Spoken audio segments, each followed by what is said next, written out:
Okay, let's unpack this. In today's economy, the lines between, a traditional job and independent contracting, they're getting blurrier all the time. So many of us are juggling side hustles, consulting gigs, maybe you're fully self-employed, but then tax season hits, and that blurry line suddenly leads to a whole lot of head scratching, especially around deductions. What can you actually write off? Welcome to the deep dive. Today, we're making sense of one of the most vital yet honestly often misunderstood areas of your finances: employee versus self-employed related expenses for the upcoming 2025 tax year. We're digging into the very detailed instructor guide, Individual Income Taxes 2026, to pull out the sharpest, most useful insights for you.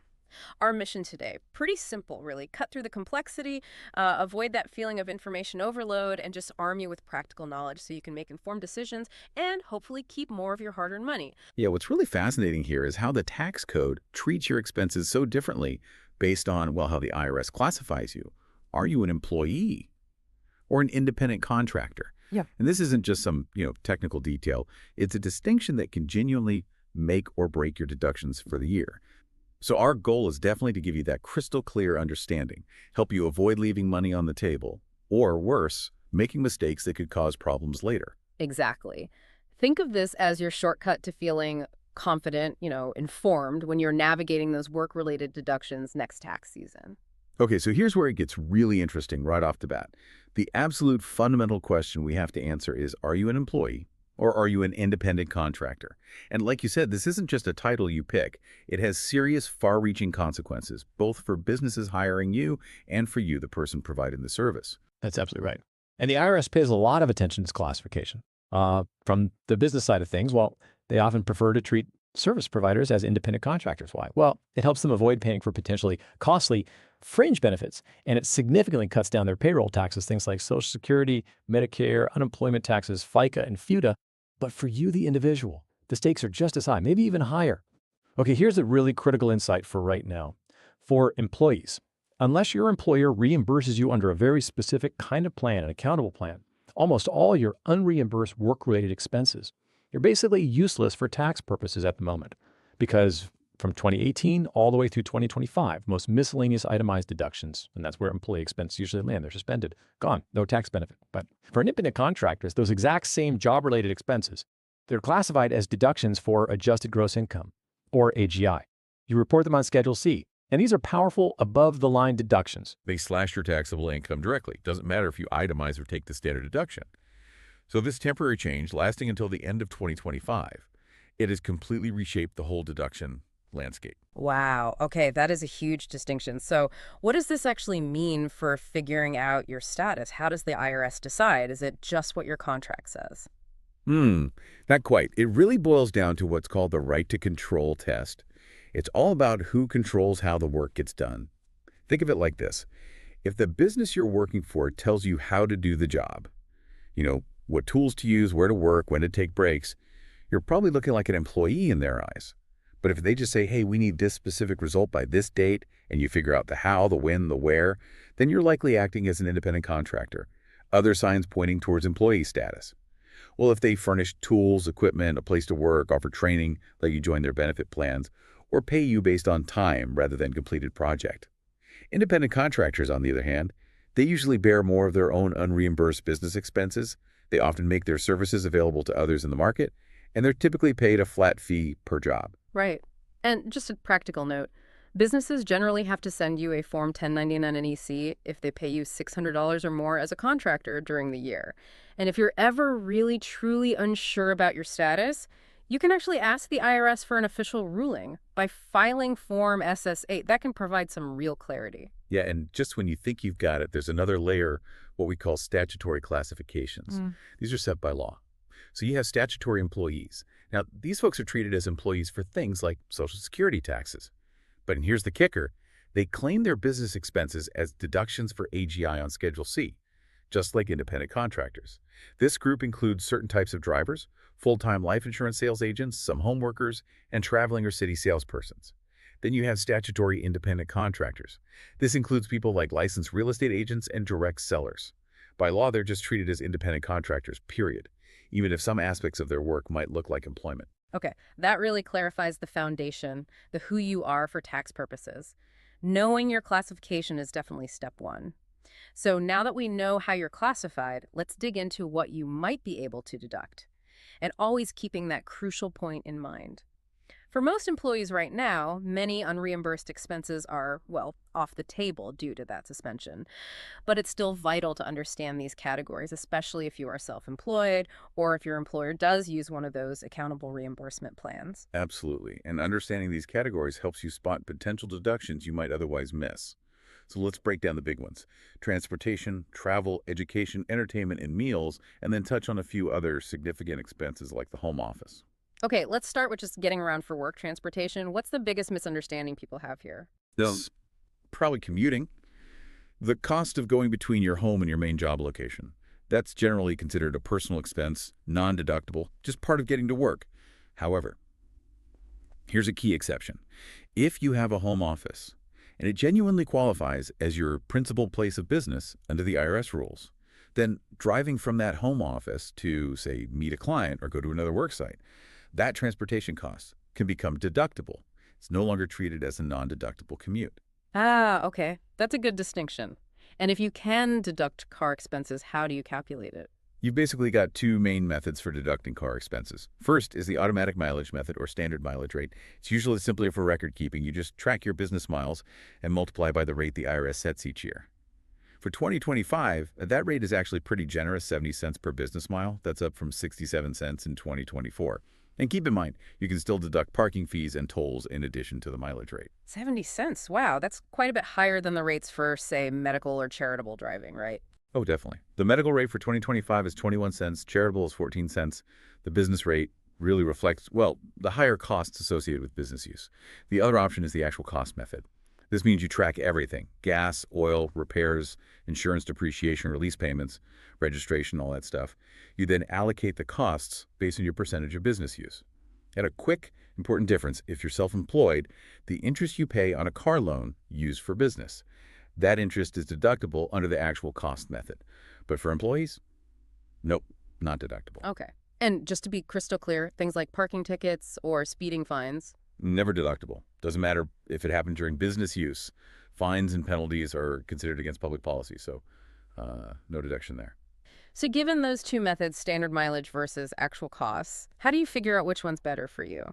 Well, generally speaking, the standard mileage rate often works out better if you drive, say, a smaller, older, or less expensive car, especially if you put a lot of business miles on it.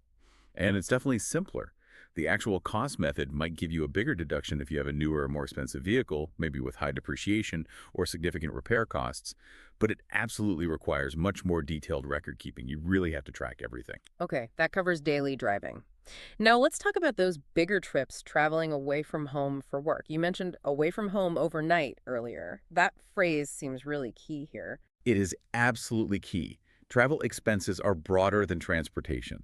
They include your transportation costs, yes, but also lodging, meals subject to limits we'll discuss, and incidental expenses. But only while you're working away from your tax home, and it must be overnight. Overnight means a period substantially longer than a normal workday, long enough that it requires you to stop for sleep or rest to properly perform your duties. So a really long one-day business trip, even if you're gone 16 hours, usually doesn't qualify for travel status deductions, like lodging.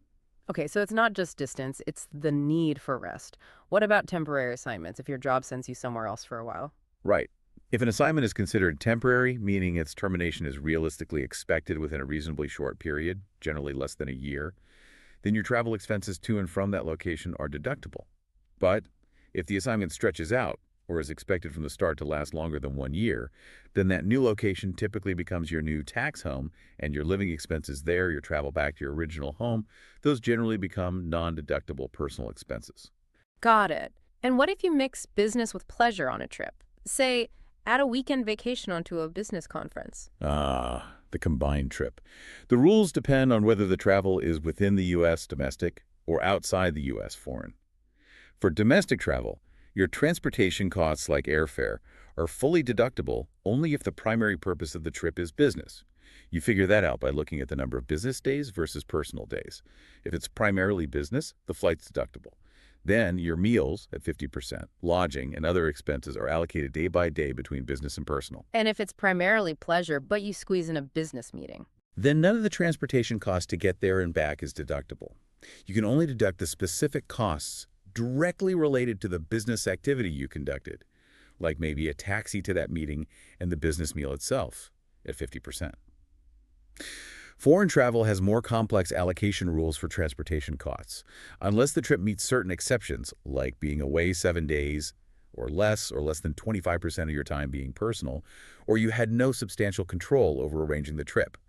Otherwise, you generally have to allocate the transportation cost between business and personal days. Okay, sounds like keeping a good log of your days is crucial for those mixed trips. Absolutely. And remember, travel days themselves, weekends, or holidays that fall between business days often count as business days for allocation purposes, which can help meet that primarily business test. All right, shifting gears a bit. Let's talk about investing in yourself through education. It feels like a smart move, improving skills. But what about the tax side? Can you deduct education expenses? Well, for self-employed individuals, yes, education expenses can be deductible, but only if they meet one of two specific tests. Test 1. The education is required by law or regulation to keep your present job or status. Think continuing education for licensed professionals. Test 2.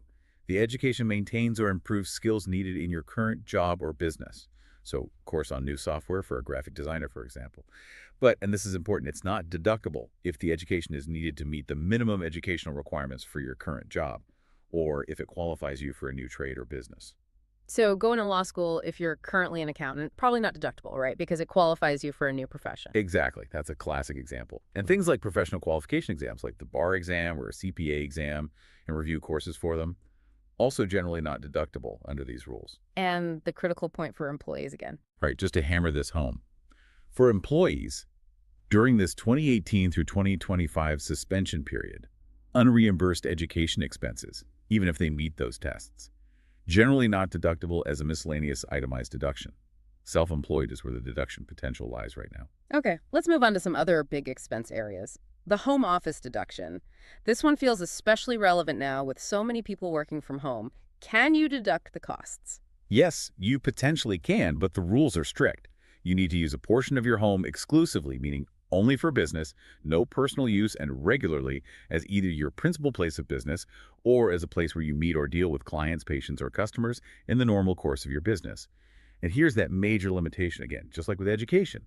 For 2018 through 2025, employees are not allowed an office in the home deduction, period. This deduction, for now, is primarily available to self-employed individuals reporting income on Schedule C. Okay, so exclusivity and regularity are key, and it's mainly for the self-employed right now. If you do qualify, how do you calculate it? I think there are two ways. That's right, two methods. The regular method, sometimes called the actual expense method. Here, you figure out the percentage of your home used for business, usually based on square footage. Then you categorize expenses. Direct expenses, like painting just the office, are fully deductible. Indirect expenses like rent, utilities, insurance, mortgage interest, property taxes, general repairs, those are allocated based on your business use percentage. There's also a limit. The deduction can't exceed the gross income from the business activity conducted in that home office after deducting other business expenses not related to the home office itself.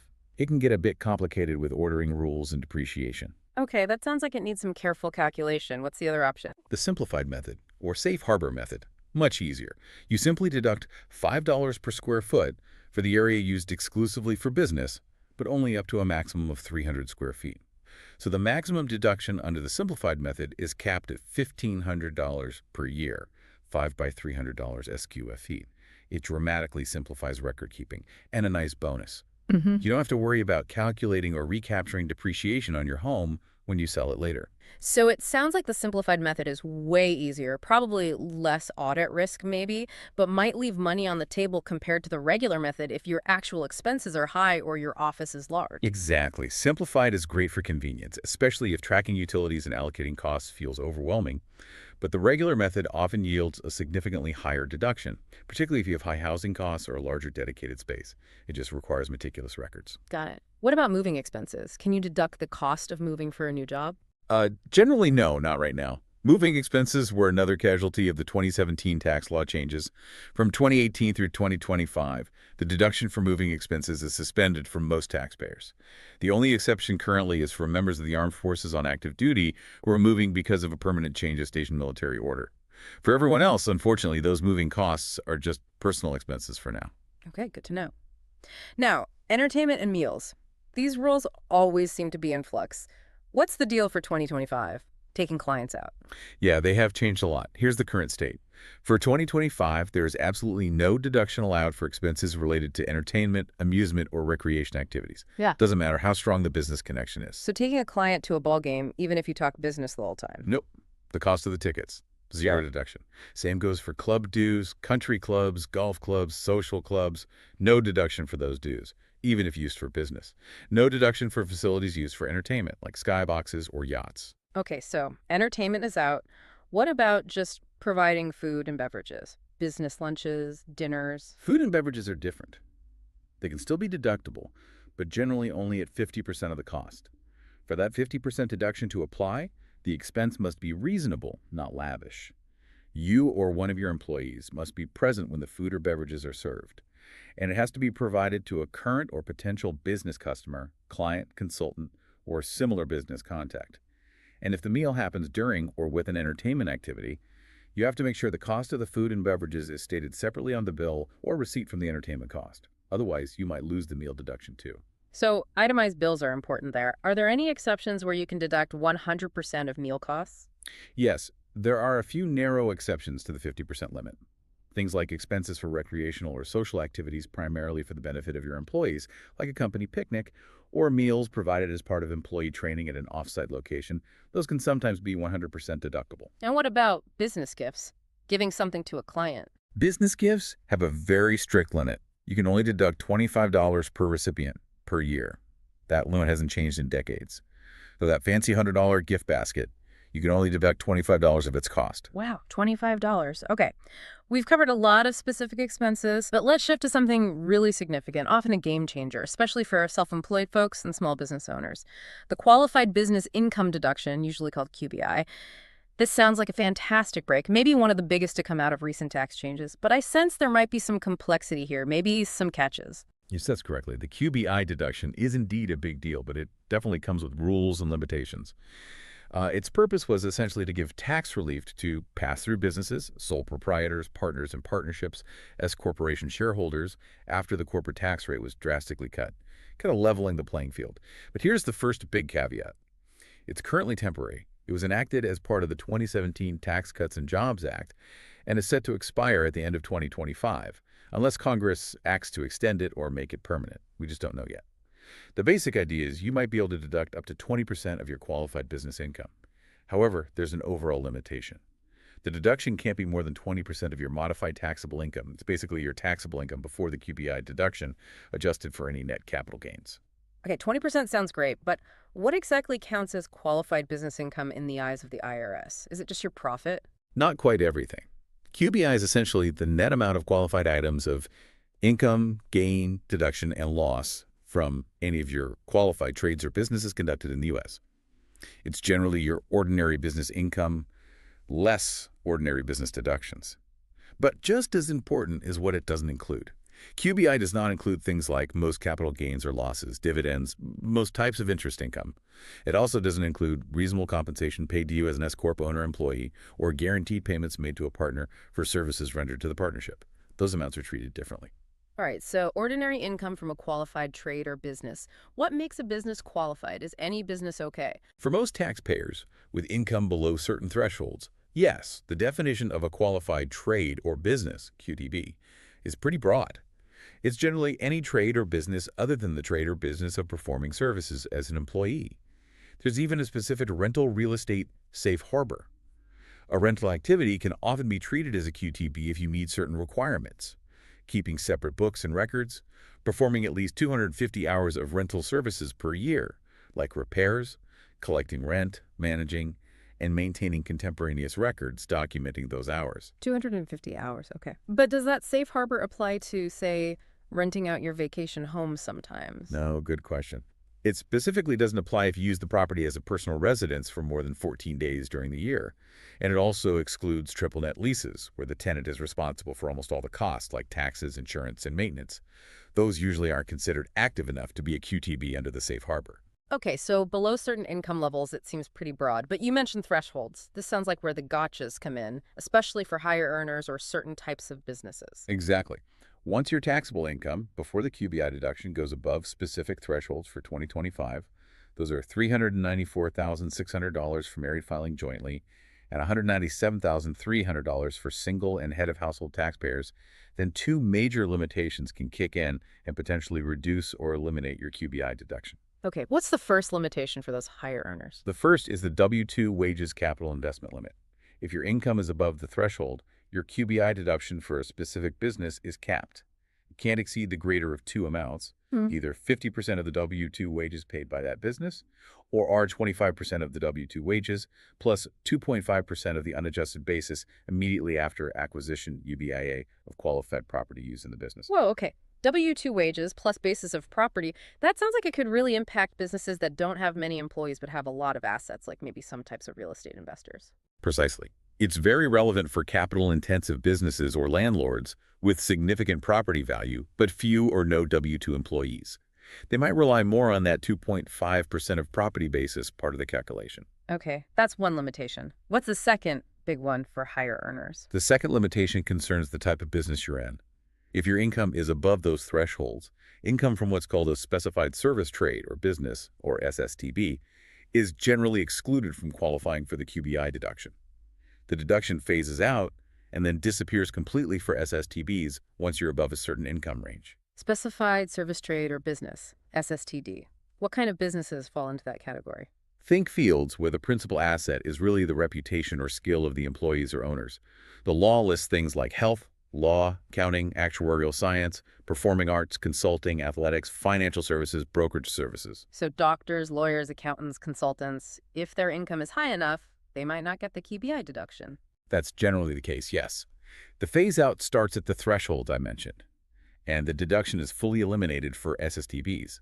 Once taxable income hits $494,600 for joint filers, or $247,300 for others in 2025. However, there's a key carve-out.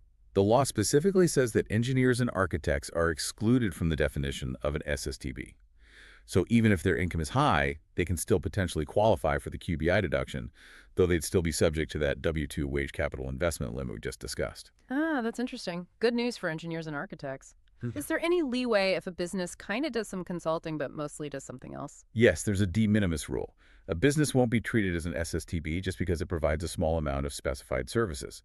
If your business has gross receipts under $25 million, it's not an SSTB if less than 10% of those receipts come from specified service activities. If receipts are over $25 million, the threshold drops to 5%. Okay, so it's complex, especially at higher incomes. People likely use specific tax forms for this, right? Yes, you calculate and report the QBI deduction, generally using Form 8995, Qualified Business Income Deduction Simplified Computation, or Form 89995A, which is the more detailed version used if your income is above the threshold, or you have more complex situations like cooperatives. All right. Beyond these immediate deductions like QBI, planning for the future, especially retirement, is obviously huge. What are the tax advantages there, particularly comparing employees and self-employed? Retirement savings are definitely a key area with tax benefits. For almost everyone, there's the traditional IRA. Contributions are generally a deduction for AGI that valuable above the line deduction. For 2025, the maximum contribution is $7,000, plus an extra $1,000 catch-up if you're 50 or older. The money grows tax deferred, then it's taxed when you take it out in retirement. Then there's the Roth IRA. With a Roth, you don't get an upfront deduction on your contributions, but the big payoff comes later. Qualified distributions in retirement, including all the earnings, are completely tax-free. And what about specific options for the self-employed? Self-employed individuals have access to plans like KEO plans, also called HR-10 plans, or solo 401ks or SEP IRAs. These often allow for much larger tax-deductible contributions than traditional IRAs, making them really powerful tools for building retirement wealth. Those contributions are also deductions for AGI. Okay, shifting back to current expenses, what about getting reimbursed by an employer? You mentioned accountable plans earlier. These rules seem absolutely critical now, especially with that suspension of employee business deductions, right? Paramount. Yes, absolutely critical. Because, as we've stressed, with most miscellaneous itemized deductions suspended from 2018 through 2025, how your employer handles reimbursements is basically the only way for an employee to get a tax benefit for many work-related expenses. It boils down to whether the employer uses an accountable plan or a non-accountable plan. Okay, tell us about accountable plans. What makes a plan accountable? An accountable plan meets three key requirements. 1. The expenses must have a clear business connection. 2. You must adequately substantiate those expenses to your employer. Usually means providing receipts, logs, explaining the business purpose, amount, time, place, etc., generally within a reasonable time. 3. You must return any excess reimbursement or allowance back to the employer, again, within a reasonable time. And if the plan meets all those requirements, Then the reimbursement is not reported as income on your W-2, and the expenses are effectively treated like a deduction for AGI. They just wash out against the reimbursement, so neither shows up on your tax return. It's the ideal scenario for the employee. There's also something called deemed substantiation using per diem allowances. If your employer gives you a per diem for lodging, meals, and incidentals, that's at or below the federal rates for the location you travel to. That can satisfy the substantiation requirement without needing every single meal receipt, which simplifies things a lot. Though you still need to prove the time, place, and business purpose of the travel. Generally, you need actual receipts for lodging and any single expense over $75. okay, so accountable plans are the goal. What about Sure. non-accountable plans? Now, a non-accountable plan is basically any reimbursement arrangement that fails one or more of those three accountable plan rules. Maybe you don't have to substantiate expenses or you don't have to return the excess. If it's a non-accountable plan, the reimbursements are simply included in your wages on your Form W-2, subject to income tax withholding, Social Security, Medicare taxes, the whole bit. And the expenses themselves, can you deduct them then? Well, any allowable expenses would then fall into that miscellaneous itemized deduction category, which, as we know, are generally not deductible from 2018 through 2025. So under a non-accountable plan, you basically end up paying tax on the reimbursement and get no deduction for the underlying expense. Not a good outcome. Ouch. And what if your employer has an accountable plan, but you just don't bother submitting your expense report? Crucial point. If you could have received reimbursement from your employer under an accountable plan, but you simply didn't seek it, then none of those employment-related expenses are deductible. You can't choose to forego reimbursement just to try and claim a deduction that's currently suspended anyway. Wow. Okay, so accountable plans are really the only game in town for employees getting reimbursed tax-free right now. It's worth remembering, though, while many employee business expenses are suspended as miscellaneous itemized deductions, some other deductions in that category are still allowed, right? Like gambling losses up to winnings. That's correct. The suspension mainly hit unreimbursed employee expenses, investment expenses, tax prep fees, but things like gambling losses, up to the amount of gambling winnings, and impairment-related work expenses for individuals with a disability. Those are still deductible as miscellaneous itemized deductions subject to the 2% floor if you itemize. It wasn't a total wipeout of that category, just the parts most relevant to employee business costs. And there's one other important exception we should highlight for teachers. Yes. The educator expense deduction. This is a really valuable one. Elementary and secondary school educators, teachers, instructors, counselors, principals, aides working at least 900 hours during the school year. They can claim up to $300. That's the amount for 2024 and likely 2025. It's indexed for inflation but hasn't changed recently, of unreimbursed expenses as a deduction for AGI.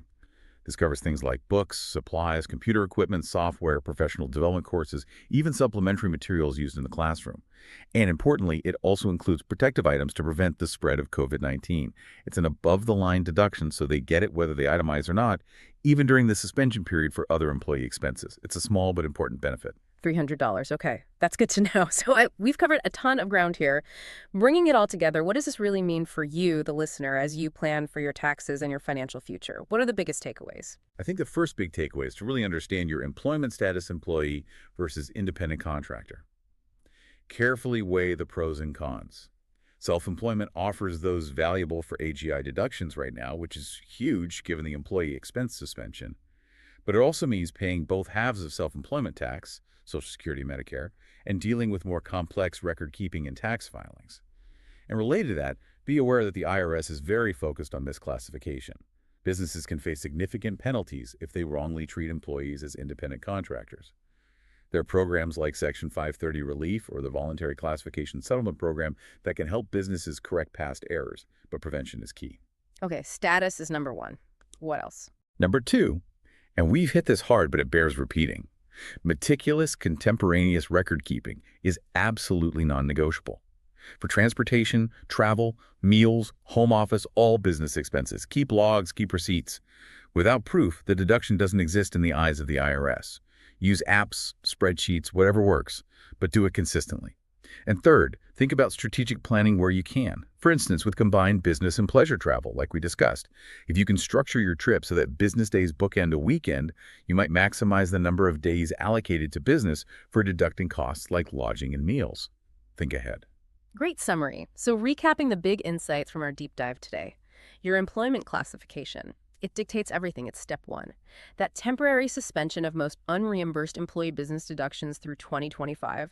It's a massive factor right now. If you are self-employed, really dig into the qualified business income deduction, understand the rules, the limitations, because it's potentially huge, but also complex and currently temporary. And underpinning everything, detailed, organized record keeping is your absolute best friend. All this raises a really important question, something for you, the listener, to think about. Given how dynamic tax laws can be, look at the QBI deduction potentially expiring, the employee expense suspension maybe ending or changing. How will you stay proactive? How will you keep up with these shifts before they happen, rather than just reacting after tax season arrives and maybe missing out or making a mistake? That's a great question to leave people with.